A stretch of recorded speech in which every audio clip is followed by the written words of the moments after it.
out this man meat right here. Oh, no, not the Man meat. Welcome back to another strange and mysterious podcast. Oh shit! Game over. Yeah, you're doing the Ryu, right? Mortal Kombat. Yeah. Or Mortal Kombat. You're doing the get over here. Well, hey, of course, I'm one of your hosts. G, introduce yourself, sir. Divine 999, also known as Matthew Roybal, also known as Matt the motherfucking rat. Wicka, wicka. Hey, got to get that little wicka, wicka in there. Yeah, yeah. Well, tonight we have a pretty good one that I think is going to kind of spark some good conversation. So Awesome. Tonight is about the theory that reality is a simulation. Oh, yes. Right? Simulation theory. Yeah. And so what do you think? What is your, I guess, pretext to what we're about to watch? Like, what have you heard? So my Reader's Digest version on that is they still have Reader Digest? Holy shit. They do. They're still putting out work. It's basically that we're in a simulation. We don't know who created the simulation. Could be aliens, could be some other force, could be, no one, there's all kinds of theories about that. But if you follow some of the big geniuses like Elon Musk, like some of these other really smart techie engineering and computer sciencey type guys, according to what I've read, there are some weird little signs that it could all be a simulation. And then combined with the fact that, the general theory of relativity and basically the physics, that whole problem where they can't get the greater physics to meet with the smaller physics. Like they've been trying to figure that out, and they've been trying to use string theory to figure it out or whatever, but they can't get the laws of physics to meet in the middle, is my understanding of it. People are saying that, that we're finding the edges of the simulation in that kind of regard. Well, the one that I have heard that is kind of like the main idea of why they believe that reality is a simulation is because when doing the math, within string theory, right? Yeah. They find these error correcting codes, right? In the math, right? And so it's kind of like a computer, right? Where it tries to bring stability to its environment. Now the question is, what are they doing there, right? And so, I don't know. Yeah, if everything was in a perfect kind of balance, there shouldn't need to be error correcting code. Right? You're right. And that comes to another question that maybe we'll get into after this video, but what kind of error correcting codes are there? And what I mean by that is, if in string theory there is multiple instances going on at the same time of different outcomes, does that mean that every single string theory or every single string would have its own error correcting codes within that string? Does that make sense? Good. Yeah, it should. If it's going to keep going out, would the math be different in every string? I don't know. Maybe not. But if some simulation's trying to keep all the different strings still within a kind of balance, different strings might have different error codes to keep them properly vetted. The part that blows my fucking mind is that at every second there's multiple outcomes that can happen. And so since the beginning of time, this spider web of futures just keeps growing like into infinity. So that means that there's a future somewhere where I probably am like a fish man with like little fish gills, and I live in the water and have a gay old time. I don't know. Hey, yes. But I like that water, baby. Right? I mean, I'm just saying, like it's just it's just crazy to think. Or there could be one where I'm a fucking serial killer, dude. I just take joy out of killing and maiming human beings. and then there comes another thing, right? What is death then? Right? Yeah. Because in one string theory, you would die. Mhm. But in another one, you would keep living. Mhm. Okay. How about this? I got a bigger one. What if your mom married somebody else in a different string theory? Now, who Yeah. are you? It'd be different. You would be have different different. genetics. You wouldn't be Right? the same thing. Yeah, you wouldn't be the same. You'd only So- be the same in the strings where your mom and your dad. And then, how do we know that on one string you got a funky little sperm that got in there, and you a freak? Mhm. You're sort of you know that. But that's what I'm saying.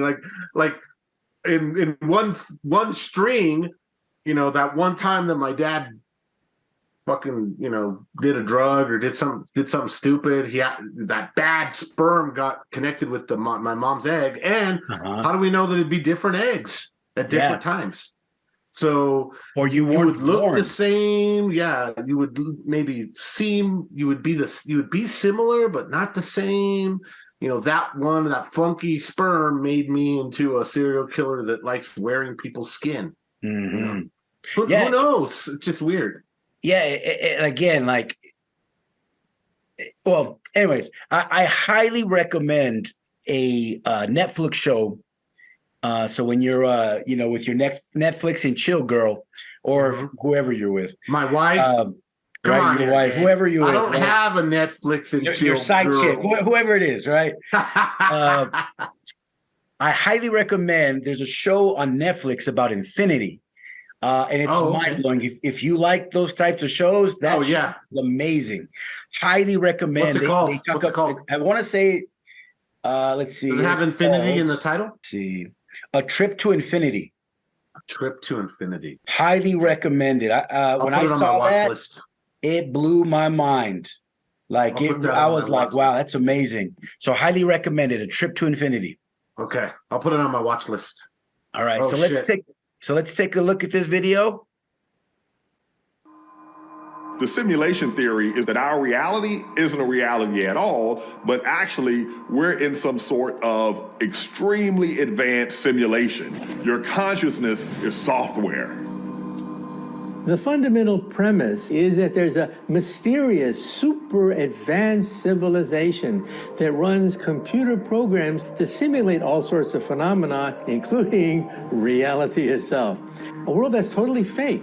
An imaginary world where the people inside think that they're living a normal life when actually they're asleep in some pod someplace. The idea there has actually been around for quite a long time. There's science fiction dating back many decades. And people have basically said that if simulating reality is possible, why would they just stop at simulating one reality? So if it is possible, then there's going to be lots of simulated realities, and those realities themselves will end up simulating other realities. So the argument goes that we're almost certainly living in a simulated reality. Computers started off very weak, relatively speaking, very large, and now they're incredibly powerful and small, and our software has evolved to the point where we have virtual reality simulations. So what if there is some advanced civilization that is far beyond where humans are? Then could they create a simulation that is something like what we consider reality? What if you had an alien civilization that had been working on this for millions, if not billions of years, and they build computers that encompass an entire solar system, billions of billions of billions of billions of times more powerful than anything we can possibly imagine, then the realities that could be simulated on that computer are just going to be unimaginably more real than we can possibly envisage with our current technology.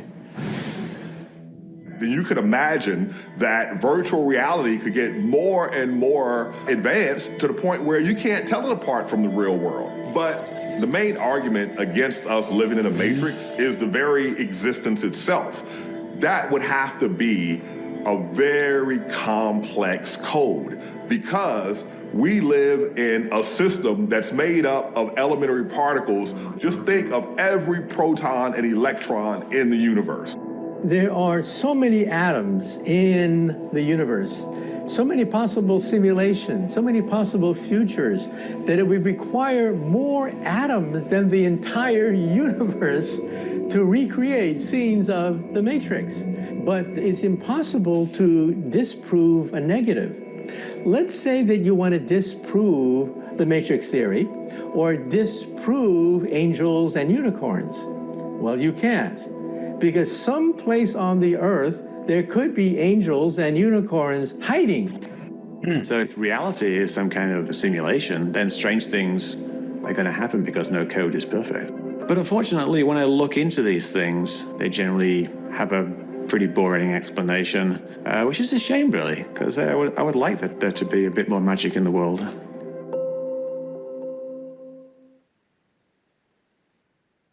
So, what do you think? Like, It would have to be technology that is so far ahead of our own that we can't even.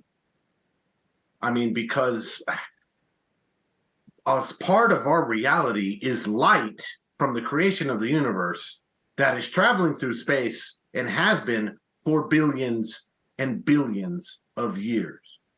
So I would think that it would be more possible that they would create a simulation based on what's actually out there, right? So space, time, and all that stuff. And they created a simulation in place. I don't know, man. It's a toughie. well, and look, in regards to the technology would have to be like just incredible, right? Think about early ancestors of man, right? Mm-hmm.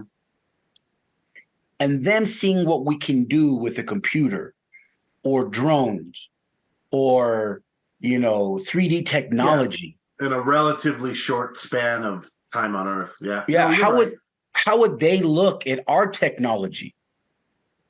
Right. Well, it would be we would- mind-blowing to them, right? It would be something that's out of their worst nightmares or their dreams. So imagine some, alien, other being, that's far more advanced than what we are. They could probably manipulate stuff that we wouldn't understand. And also think about this too, right? So we're just talking about 3D reality. Yeah. We're not talking about 2D, 1D, 4D, 5D. We're not talking Different about dimensions. just extra dimensional, realities that may be created as a simulation also.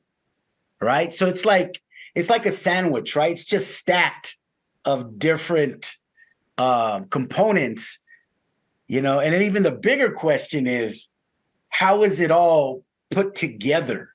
I mean, that right there is just mind-boggling, right? And the whys. Yeah, Why? the why of what it is. But in a sense, if you look at us as kind of like bacteria, right? In our systems, our whole body to a bacteria is a whole universe. Mm-hmm. Right? Yeah, And they it's the have a whole certain job, right? They have a certain job that they do, to live and to be in our world. And if you go even below that into the subatomic, right?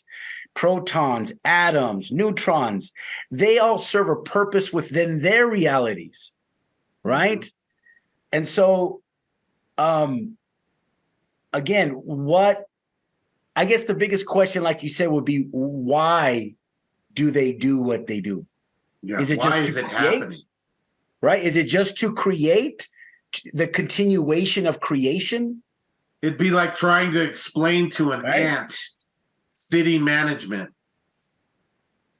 It's a fucking ant. It's that whole thing about, an ant's world is the vacant lot that ant colony lives in. It's just, trying to explain to an ant why it's there in that vacant lot of a big city in North America would be impossible. The ant can't even fathom it. So you're right. There might be some reason. That's just we are like just a small. That's the funny thing, right? Our egos as human beings make us these big grand things, but we're just a tiny, small, little section of what's happening. That's maybe a tiny, small little island in the simulation that every now and then the creators of the simulation come and check up and go, oh, they're doing some interesting shit over there, and one of the aliens is probably like, I give them another 300 years, and in their things, maybe it's like a blink of an eye, they're gonna die. They're gonna do something stupid. I mean, who knows? Well, I don't know. I think, right, and this is all theoretical, of course, right? Mm-hmm. I think we live in a short-sighted mentality, right? And what I mean by that is sometimes we can't see how our future actions will impact a bigger sense of a situation or environment. We just live day to day, really trying to survive, right, in this new modern world. But our actions affect the children and their children and their children down the line, right? From when we're young all the way to who we are today and what we'll do tomorrow. Now, we may not see that transgression because we live, just right here. In the now. And that affects bigger senses of things, right? Mm-hmm. And maybe in this reality of a maybe simulation, right? In our simulation, maybe we're affecting where things need to be in order for that simulation to be a string within the theory of string theory, right? Of the infinite amount of possibilities. We're in the moment of time where we're supposed to be in order to affect the string of where it needs to be in multiple senses in order to connect that string to infinity, right? Yeah. And so, my math teacher back in the day brought up something that was very interesting in high school. He said, I keep writing these people and telling them that their equations are wrong. And the reason that they're wrong is because it's impossible to go from 0 to 1. It's impossible because you have decimal points in between. So theoretically, you can't ever get to 1. Yeah, because the decimals would be so long, it'd be point, blah, blah, blah. Yeah, it would be. But in this documentary, right, A Trip to Infinity, they say that you can actually pick out points within infinity and connect them in a loose way. You don't have to do the math so specific, right? And so I think that's why we can do 1, 2, 3 on a bigger scale of things, right? Yeah. There's one car, there's 2 cars, there's 3 cars. We don't have to say, well, goddamn, there's an infinity amount of atoms in this place that we can never measure all of the damn things, Yeah. So I don't know. It's kind of like a mess, but it's a controlled mess somewhere, right? And the question is why and how is that system controlling the mess? And again, like you said, for what purpose? Why are we even doing this? Yeah, what would be the purpose? I mean, and we're getting into the philosophical areas now. Which is my niche. I love that stuff. Where the philosophy of it is why, you get down to the nitty gritty of it is why are we here at all anyway? Why is life living anyway? Why do we have this drive to mate, reproduce, learn, teach? What are we as a species, human beings? Or you can even just say it. You could look at it even as a planet-wide thing. What is Earth and its living Gaia systems? What are they contributing to the universe, and why are they contributing to the universe? And does the universe care at all if Earth is this vibrant, growing, living, massive thing? or if it was just a dead planet. Who gives a fuck, right? And philosophy, this is like this place where philosophy and science have intersected, and people have been asking these questions for shit, I think since our very first, ancient ancestors, all the way down to the Neanderthals and the Devonians and all those early even sapient creatures probably looked up in the sky and asked the same fucking question in their own whatever primitive way mind, and said, why am I here to look at these stars? What's the reason? And maybe the aliens have closer, more answers. If there are extraterrestrials, maybe they are somehow, with their ability to somewhat control physics, maybe they're just like a programmer can program in a NPC character, or can program in a thing and say, oh, well, this person can fly now. Maybe the aliens are somehow whoever created the simulation. Maybe the extraterrestrials are somehow their kind of folk people or representative of the creators, kind of flying around space time and doing the bidding of the creators. I mean, who knows? Or how crazy would that be if they themselves don't know, or they themselves know it's a simulation and have figured out how to alter the code, but they couldn't even give you the answer of who actually created it or why it's still going. Maybe that would be even crazier. Is they're like so far advanced, they figured out how to do all this stuff. They figured out basically how to hack the simulation, but even they themselves do not know why they're here, why they're in it. And maybe in studying humans, it's part of their process of trying to figure out the whole thing. Who knows? And I like how you said the word hack, right? Mm-hmm. Because there are some cultures that have kind of tapped into that hacking of this reality. For example, we know that certain sounds can trigger certain activity in the brain, right? We know that meditation can affect your reality. Even going back to my experience as a child and having warts on my thumb and my knee, and my father telling me to tell them to go away, and they did after a month, right? Mm-hmm. So, you look at martial arts, right? The monks that can do extraordinary things, break bricks and, have chi that can do all kinds of amazing things. And, there's hacks within this system. Now, I guess there's levels to the hacking, right? Yeah. You can be, moving things with your mind, or, flying, or, whatever it is. But those call into different things that they exist. But then it goes back to your, original question. Then why have that stuff, right? Or Why even does it think need to about be here at reality. all? Think about the reality that we perceive in our brains. It's kind of a lie too. Yeah. Because a we lie. only see in a certain spectrum of light, right? So that means that we don't see everything that's around us. So our perspective on our reality is very minimal. Narrow. Yeah. Narrow view. Yeah, right? we don't see, like, there's certain butterflies that see an ultraviolet that are flying around and they're seeing a world way different than us.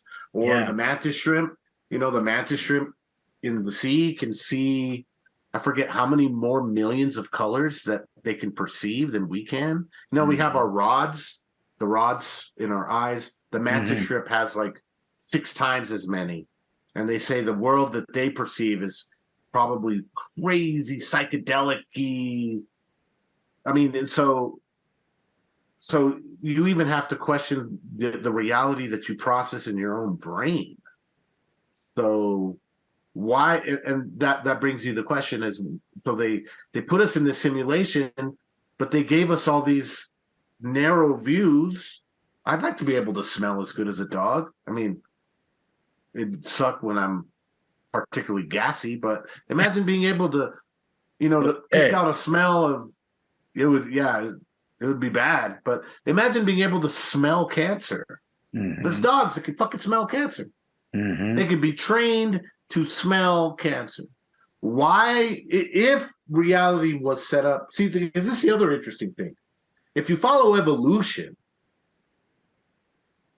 then evolution states that all living things are, basically this fight between these randomized events within our genetic code, and whatever feature or bug or deformity they give us or change over a period of time, the way we interact with reality around us is going to dictate what changes are successful and which ones are not. Mhm. That is almost just based on chance. There's not a guiding hand there. So if you go into the simulation theory, you got to factor in that, did they create the simulation and then do one of these and walk away, back up? Or do they, because if you follow what the scientists are telling, what all the facts are telling us is that, our closest relatives in the fucking ocean are whales. You know what I mean? And that separation from whales and primates happened however many millions and millions of years ago, that even in the grand scheme and length of time that life has been on Earth is actually really tiny, right? Tiny Mhm. fraction. So was that guided? No, I don't know, because at least what we can prove out in our radiocarbon dating and everything that science has been able to do up to this point is saying that a lot of what all the life that we see and the paths that we've taken have more to do with chance than they do some concerted, overarching force. The theists would say a Christian God, right? Mhm. So if it's a simulation ran haywire. Just let this purposely left to run. I mean, that happens. When they do climate simulations, they just set them up. They input all the factors and all the stuff, and they just let it run, right? Do they ever stop and go, wait a second, let's put a pause on that, bink, and then alter something? So, it's interesting. I don't know. If you want to look up something that's interesting, look up chromosome 2. Chromosome 2 is a fusion of our chromosomes. Mm-hmm. That doesn't happen in nature, right? So the question is, well, how did that happen? 4.5, million years ago, supposedly. If it doesn't happen naturally, Yeah, how do you explain it? how do you explain it? Because things like that don't happen, right? But yet it is. It's real, Yeah. But anyways, that's Yeah, been our it's time for interesting. tonight. It's been a very interesting conversation. What do you think? Yeah, it's very interesting. I know what I'd be asking the creators for. What's I that? mean, I'm already quite large, but I'd ask for a couple extra inches. I'd ask for, I'd say it's just a keystroke. Just make this nose a little smaller, and come on, man. Why you have me set up for my metabolism to slow down as I get into my 40s? Speed that shit up so I can eat some stuff. I can build muscle. Like, come on, hook a brother up. It's just going to be a few keystrokes, right? Right? Hey, put in that Yeah. code. Put in that. I want that cheat code for a big dick. Hey, what was it? Up, down, Bigger up, down, dick. left, right. Select start. My wife would be like, no, you don't. Hey. No. Let's not go there. Let's think of something else. Right? Anyway, yeah, it's really cool. I'm gonna have to check out that Infinity show too. Thanks for that. Yeah, check it out. You'll like it. All right. Well, that's been our episode for tonight. We'll catch you on the flip side. Flip side. Peace. Check out this man meat right here. Oh, no, not the Man meat.